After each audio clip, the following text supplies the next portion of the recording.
Dobrý deň, moje meno je Andrej Lisický. Dnes si predstavíme novinku na slovenskom trhu. Jedná sa o mobilný telefón Huawei Ascend P6. Je to jeden z prvých telefónov, ktorý by som nazval i celku imidžový. A doteraz sme boli zvyknutí od firmy Huawei, že sme robili také nevzhľadné telefóniky, kvádriky, ktoré síce fungovali dobre, ale toto je jeden z prvých telefónov, ktorý po vizuálnej stránke mierí do tej vyššej cenovej kategórie, aj keď teda cenu si zachováva celku peknú. Môžeme začať krabičkou. Krabička tiež je celku imidžovo vyrobená. Neviem, či to na kameru bude dobre vidieť, ale sú tu prítomné také malé krúžky perleťové, čiže nevyzerá to zle. A krabičku si otvoríme tu na maličkým. Odstránime si telefón, tam si pozrieme za chvíľočku. Už potom v krabičke, toto je telefón, ktorý nie je určený pre slovenský trh. Je to z Číny, ale verzia pre slovenský trh bude obsahovať vlastne všetko podobne ako tu na. Čiže v balení nájdeme klasický micro USB kábel na nabíjanie. Plus ja tu mám trošku inú nabíjačku, lebo tá bola určená pre čínsky trh. Ale v zásade nebude sa rozlišovať od ničom, teda bude to 5V, 1 A. Ďalej v dodávanom príslušenstve nájdeme slúchadka. Môžeme si pozrieť. A sú to klasické slúchadka s jedným tlačítkom. A v krabičke už sa nám nenachádza takmer vlastne nič. Ešte dodávateľ u nás dodáva fóliu, ale teda u nás na Slovensku nebude. A už potom len taká klasická brožúrky. Vlastne zbytočné.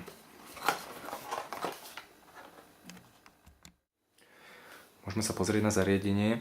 A hneď pri prvom vybalení zariadenie zaujíme svojím dizajnom, ktoré je z časti okopírované od Apple. Hlavne teda jedná sa o telefón Apple iPhone 4, 4S, čiže ten bočný rámček je takmer zhodný s tým, čo teda oni používajú, ale si zadnú stranu tá je vlastne komplet z hliníku, čo by zase niekto povedal, že je to z päťky. Po celom boku je na telefóne taká menšia hrana, ktorá zabraňuje poškrbaniu toho zadného plechu, ktorý teda je prítomný na tom zariadení. To isté máme aj spredu, čiže nepoškodíme si ten displej len tým, že teda ho položíme na nejakú dosku, kde je povedzme ľahko poškrbateľné. Displej, ktorý je na tomto zariadení, má rozlíšenie 1280x720. Jedná sa o IPS displej plus verzia, čiže pixel density, alebo teda počet pixelov je tam 312 ppi. Predná videokamera tá má 5 megapixelov, kdežto zadná tá má 8 megapixelov a je tu prisvetľovacia dioda. Na pravej strane máme klasické power tlačítko, reguláciu hlasitosti, microSD kartu a microSIM kartu. Na vrchu máme nabíjačku, sekundárny mikrofón. Na ľavej strane máme vlastne nič, iba tu na spodnej časti si môžeme všimnúť, že je tu taká zvláštnosť na prvý pohľad. Myslí si človek, že to je nejaké tlačítko, ale po odstránení zistíme, že tu je nástroj na vyberanie kariet. Čiže taká malá záslepka, pokiaľ slúchadka nepoužívate, môžete použiť. Spodný okraj obsahuje iba mikrofón, celý ten spodný okraj je taký polgulatý. Už viac menej na zadnej strane je to len čisto plech a reproduktor systémový. V zariadení sa nachádza procesor od firmy Huawei. Jedná sa o quad-core Huawei K3V2, ktorý už bol použitý vo viacerých zariadeniach. A pre toto konkrétne zariadenie je to v celku svižný procesor, postačujúci, nakoľko je to iba stredné HD. Mnou testovaný Ascend D2 mal Full HD display, tam už to niekedy viacej trošku lagovalo, čiže tu v tomto zariadení je to viac menej optimálnejšie. Samotné UI, ktoré je tu použité v tom telefóne, je vlastne tá klasika, ktorú Huawei momentálne dáva do všetkých svojich telefónov a jedná sa o Emotion UI, ktorý nie každému bude vyhovovať. V zásade mne osobne nikdy asi moc nesedne, lebo celý ten UI je tiež taký opajcovaný od Apple, nakoľko núti vás vlastne všetky svoje aplikácie držať na ploche. Nemáte tu absolútne žiadnu štart tlačítko, alebo teda menu zoznam všetkých aplikácií, kde ako sme zvyknutí na ostatných telefónoch, čiže každú aplikáciu, ktorú si pridáte, ste nútení si potom nejakým spôsobom, keď chcete mať prehľad, musíte si ich pridať do rôznych podadresárov. Pre mňa je to celku nevyhovujúce, čiže osobne používam Nova Launcher, ktorý na tomto funguje bez problémov, ale v zásade pokiaľ si niekto na to zvykne, nie je problém. Pokiaľ chcete aj pridať nejakú aplikáciu alebo niečo, tak musíte dlho podržať, tam už potom si viete pozrieť mini aplikácie, ktoré sú priamo v telefóne. Osobne som mal problémy, trebárs Beautiful Widget, ktorý používam pravidelne, občas sa stávalo jednoducho, že tá aplikácia ako keby nebola nainštalovaná v zariadení, čo pripisujem teda ešte zatiaľ nedokončenému softvéru, aj keď je to teda verzia, ktorá sa tu bežne teda dodáva zatiaľ na trh, ale čakáme v blízkej budúcnosti určite aktualizáciu, nakoľko čínsky trh obsahuje novšiu verziu ako je táto, ktorá dovoluje napríklad aj schovať spodnú lištu. Táto to osobne nedovoluje. Telefón má niekoľko zvláštností oproti ostatným telefónom na trhu.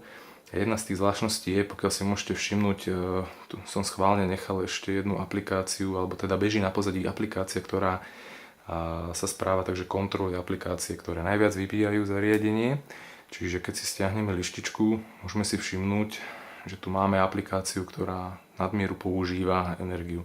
Čiže môžete buď tú aplikáciu ignorovať, alebo môžete zbehnúť do zoznamu aplikácií, kde si môžete tú aplikáciu zavrieť. Čiže telefón si viac menej sám kontroluje aplikácie, ktoré bežia na pozadí, a pokiaľ je nejaká aplikácia viac menej trošku nenažraná, tak vás na to automaticky upozorní a môžete si tú aplikáciu kľudne aj zhodiť z pamäte. Je to celku pekná vec, ktorú tam pridali.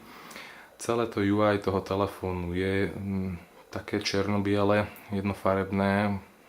Má to akože imitovať ten chróm, aj keď osobne sa mi asi nepáči, že je to až také čisto jednofarebné. Tu na tom menu je také, no. Nech si na to každý spraví svoj názor. Čo sa týka zvyšku telefónu, tak je to klasika pre Huawei, čiže plocha je rozdelená do dvoch oddielov, a to teda všeobecné, kde máte teda nastavenie toho telefónu, tapety, hlasitosť, vyzvanianie tónov a podobné záležitosti. V telefóne je ešte prítomná vylepšenie zvuku Dolby Digital Plus. Jedná sa zrejme o konkurenciu, alebo teda jedna z pridaných funkcií, ktorá má konkurovať HTC z ich Beats Audio. Ten zvuk by mal byť o niečo živší, mal by byť nejaký ten equalizer prispôsobený, aby ten zvuk nebol až taký mŕtvý. Či sa vám to bude páčiť, môžete si to vypnúť, zapnúť, to už je váš osobný vkus. Ja osobne moc nepoužívam zariadenia na počúvanie hudby, takže toto nemám sa ako k tomu vyjadriť. A záložka všetky aplikácie. Je tu zo pár vecí pridaných oproti klasickému čistému Androidu. Čiže jedna taká z tých zvláštností je tu, že je tu teda správca napájania, okrem teda klasickej batérie, kde si môžete pozrieť, ktorá z tých aplikácií vybíja batériu. Toto je viac menej prítomné v akomkoľvek na telefóne. Tak je tu ešte správca napájania, kde si môžete prispôsobiť nejak ten šetriaci režim, aby vám to zariadenie vydržalo pomerne dlhšie. Čiže máte tu aj nejaké prednastavené napájania, kde si môžete aktivovať jednu z tých funkcií. A potom je tu správca aplikácií na pozadí, čiže vidíte, že tu vám aj automaticky ukazuje, že ktoré z tých aplikácií viac vybíjajú baterku, ako je teda pekné. čiže môžete tu teoreticky aj tie aplikácie obmedziť, aby vlastne to nerobili. A ďalší z programu alebo ďalšia implementácia, ktorá tam je ovládanie pohybu, čiže je tu jedna z funkcií, ktorá pokiaľ telefón si priložíte k uchu, tak vám automaticky zdvihne ten hovor. Čo vlastne jedna z tých, vlastne tá posledná. Keď telefón chytíte, už len to, že ho dvihnete, tak stíši sa zvuk. A pokiaľ by ste ho otočili dole displejom, tak vám sa stlmí to zvonenie. Táto funkcia už bola prítomná na modeloch HTC ešte s Windows Mobilom 4-5 rokov dozadu, čiže nepochopím, prečo to doteraz nebolo prítomné na telefónoch, ale je to jedna z funkcií, ktorá tam poteší v tom telefóne. Ďalej, správca povolení.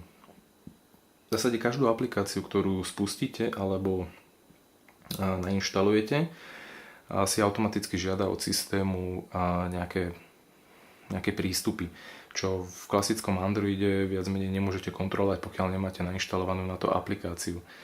Kdežto tu Huawei pridal vlastne možnosť toto kontrolovať. Čiže napríklad ako náhle pustíte Facebook, tak telefón sa vás automaticky spýta, či chcete dovoliť lokalizáciu pomocou... Či chcete dovoliť lokalizáciu jednoducho pre tú aplikáciu. Čiže môžete sa rozhodnúť, či mu chcete dať ten prístup, alebo či nechcete dať prístup. Takisto je to vlastne so všetkým, či chcete kontakty, správy a teda. Čiže človek má väčšiu kontrolu už potom nad tým, že čo mu kam chodí, lezie. Čiže môžete tú aplikáciu obmedziť, pokiaľ nechcete, aby tam chodila. Čiže môžete si dodatočne, vidíte, že mám to tu osobne zakázané. Aplikácie, ktoré to vyžadujú, ako je Beautiful Widget, to má zasa povolené. Čiže ďalší z pridaných hodnôt v tom telefóne, ktorá sa mi na tom páči, čiže máte to tu, je tu pekne sprehľadnené, urobené. Ďalej panel upozornení, čo je vlastne táto vrchná lišta, kde si môžete prispôsobiť, aké aplikácie alebo aké skratky chcete, aby sa vám zobrazilo vo vrchnom menu.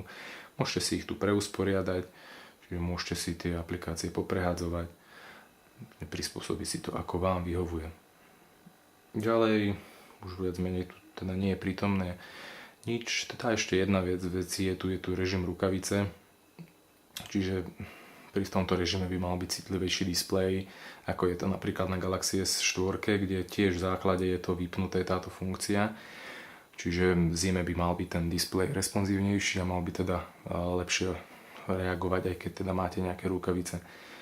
Informácie o telefóne, môžeme vidieť teda, že je tam 1,5 GHz štvorité jadro, obsah pamäte je tam 2 GB a telefón je dodávaný s 8 GB operačnou pamäťou a Androidom 4.2.2. V telefóne je ešte potom možné rozšíriť kapacitu o SD kartu, myslím, že 32 GB bez problémov. A to je asi tak všetko, čo sa týka tohto telefónu a vlastne predstavenia jeho. Používam telefón niečo okolo týždňa a prvé 2 dní som bojoval s celku dosť rýchlym vybíjaním toho zariadenia, čiže neviem, či je to spôsobené tým, že tam nejaká aplikácia bežala na pozadí. Čiže mal som také dni, kedy sa batéria vybíjala, ako keby niekto hodil kameň dolu kopcom. Ale zasa mal som jeden pekný deň, kedy ten telefón naozaj držal bez problémov. Ale v zásade vždy som dosiahol jedného celého dňa, aj keď niekedy už to bolo také, že už skoro sa mi minula baterka, ale v zásade vždy som mal tak do 2 hodín toho svietenia displeja a asi tak hodinky telefónnych hovorov. Dneska to bolo pomenej, preto mám ešte teraz baterku a môžeme natáčať, ale v zásade vždy som prežil ten jeden deň. V zariadení je prítomná 2000 mAh batéria, čo je teda spôsobené na to, aký je to malý telefón, aký je štíhlučký, konkrétne teda 6,2 mm, tak máte tam celku veľkú 2000 mAh batériu, čo by málo postačovať na to. Avšak ten ich štvorjadrový procesor možno nebola najšťastnejšia voľba, ten má trošku asi žravejšie chúťky, čiže niekedy ten displej je žravejší, alebo teda ten procesor, a jednoducho aj pri sledovaní videa sa pomerne dosť rýchlo vybíjal, pri hraní sa pomerne dosť zahrieval. Procesor je zrejme uložený v tejto pravej strane, tu je už potom batéria, lebo keď sa aj zariadenie zahrievalo, tak sa zahrievalo skôr na tej pravej strane, ale v zásade to nič nebolo strašné.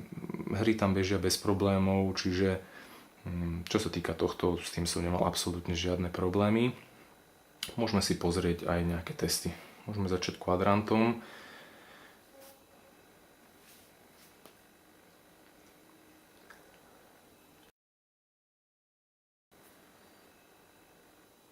$5279. Ďalej si môžeme pozrieť Antutu.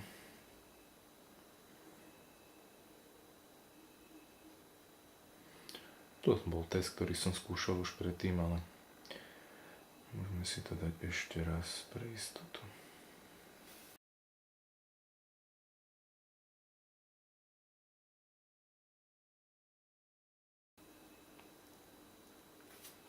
No. 13293, čiže o niečo menej ako predtým, ale zase predtým som test skúšal ešte bez toho, aby som mal teda spustiť nejaké aplikácie. Môžeme si pozrieť, že v zásade celý deň telefón používam a viac menej mi beží takmer všetko. A môžeme vidieť, že ešte stále zostáva 915 voľných pamäťa, keď aj vyčistím, že teda ukončím všetky aplikácie, tak tam zostalo niečo cez gigabajt, čo je teda veľmi krásne. V zásade telefón môžem pochváliť za jeho rýchlosť, takmer nikdy sa mi nestalo, že by som na niečo musel čakať. A jediný problém, na ktorý som ja osobne narazil, bolo teda s aplikáciou Beautiful Widget, ktorý tu nefungoval nejakým spôsobom, jednoducho sa asi nejak nekamarátia momentálne. Počkáme si, čo bude pri ďalšej aktualizácii, ale v zásade to je jediná taká väčšia vada, ktorá tam síce dala sa prekusnúť, ale teda musel som prestať používať. Môžeme si ešte pozrieť prostredie Motion UI, ktoré je prítomné v tomto zariadení. A okrem toho teda, že máte všetky tie aplikácie zmenené na jednej úvodnej obrazovke, kde si teda ste len nútení si ich jednoducho usporiadať. Nemáte možnosť teda nič schovať, vymazať, odstrániť z tej plochy. Teda po podržaní môžete si teda zmeniť nejaké určité motívy, ktoré tu sú, treba sprechádzanie medzi tými obrazovkami. Ďalej tapety. V tapetách si okrem iného teda môžete určiť pre uzamknutú obrazovku alebo teda pre domácu a ešte si môžete aktivovať funkciu, ktorá tu je zatrasením zmente. Čiže pokiaľ telefónom zatresiete, tak sa vám automaticky zmení na jednu z tých tapiet, ktoré tu sú prítomné v tom zariadení, čiže môžete si síce zvoliť aj sami. Takže máme tapetu prítomnú, ale pokiaľ zariadením zatresem, tak sa nám zmení na nejakú náhodne ďalšiu, ktorá tam je.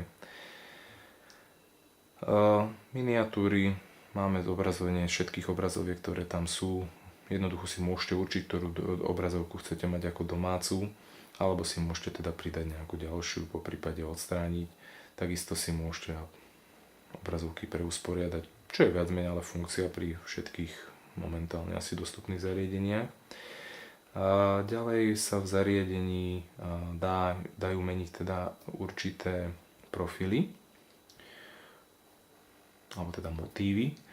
Čiže máte tu nejaké tie základné, ktoré si môžete zvoliť, vybrať. Celý ten dizajn toho zariadenia sa trošku zmení, čiže to je jedna z takých tých zvláštností, ktoré teda tento telefón má. Možno treba skúsiť tento.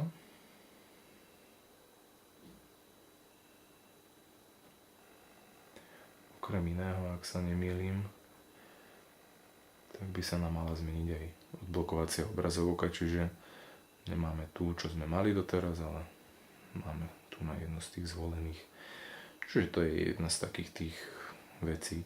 Takisto sú v telefóne prítomné profily, čiže môžete si nastaviť tie profily.